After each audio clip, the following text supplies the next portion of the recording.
கர்த்தருடைய பரிசுத்த நாமத்துக்கு ஸ்தோத்திரம். க்ளோ இன் கிரேஸ் டிவி சேனலுக்காக அன்போடு வரவேற்கிறேன். இன்றும் 23வது நாள் கர்த்தருடைய 23வது நாமத்தை குறித்து தியானிப்போம்.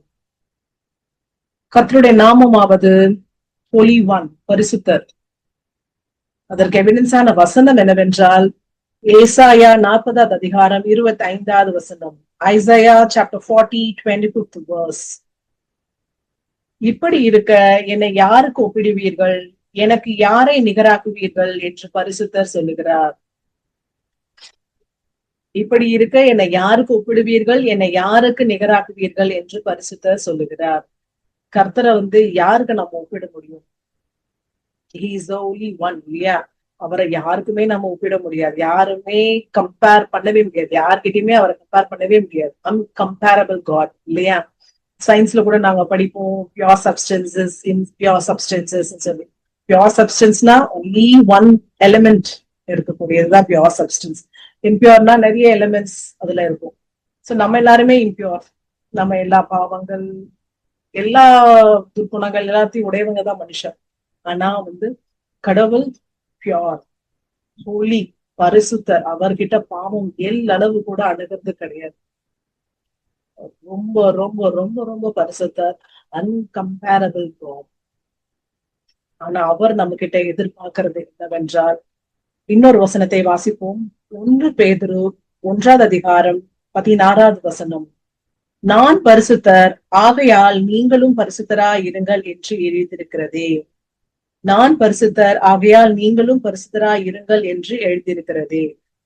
சோ அவர் பரிசுத்தர், அதே போல நாமளும் பரிசுத்தரா இருக்கணும்னு தான் அவருடைய ஆசை.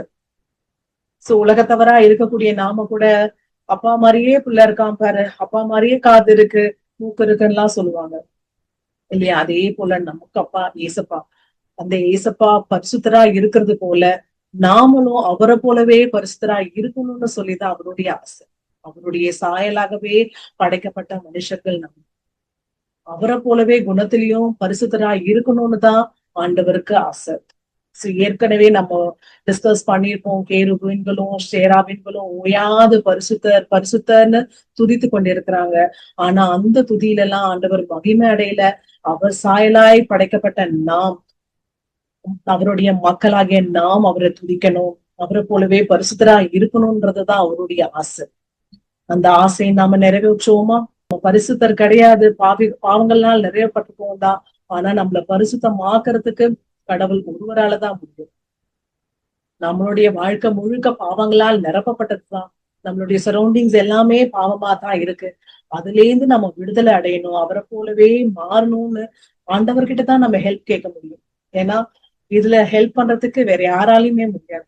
கடவுள் ஒருவராலதான் நம்மளை பரிசுத்தராக்க முடியும். நம்மளை பரிசுத்தமாக்க அவரிடத்திலே நம்ம உதவி கேட்போமா?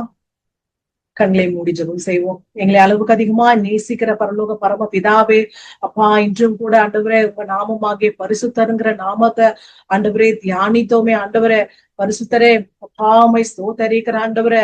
அப்பா இன்றைக்கும் கூட ஆண்டவரே என்னோடு கூட ஜெபத்துல அமர்ந்திருக்கிற சகோதரனையும் சகோதரியும் பிள்ளைகளையும் ஆண்டவரே, வாலிப பிள்ளைகளையும் பெரியோரையும் உங்க கரத்துல ஒப்பு கொடுக்கிறோம். ஆண்டவரே எங்க எல்லாரையும் பரிசுத்தப்படுத்துங்க. நாங்க பாவிகள் ஆண்டவரே, அப்பா உம்மை ஸ்தோத்தரிக்கிறோம். நாங்கள் பாவிகள் ஆண்டவரே, உங்க பரிசுத்தமான ரத்தத்தினால எங்களை கழுவி சுத்தமாக்கினீரே. ஆனாலும் கூட ஆண்டவரே இன்னும் கூட சில பாவங்களை விழுந்து தவிக்கிறோமே. ஆண்டவரே எங்களை பரிசுத்தப்படுத்துங்கப்பா, எங்களை நல்வழிப்படுத்துங்க. உங்களால தவிர வேற யாராலையும் இது முடியாது ஆண்டவரே. அப்பா நல்வழிப்படுத்துங்க, உங்களை போல எங்களை மாற்றுங்க. அப்பா இந்த ஜெபத்துல அமர்ந்திருக்கிற ஒவ்வொருவரையும் ஆண்டவரே நீங்க பேர் பெற ஆசீர்வதித்து பரிசுத்தப்படுத்துங்க. இயேசுவின் நாமத்தில் ஜெபிக்கிறோம் எங்கள் ஜீவனுள்ள நல்ல பிதாவே, ஆமென். God bless you all. See you tomorrow.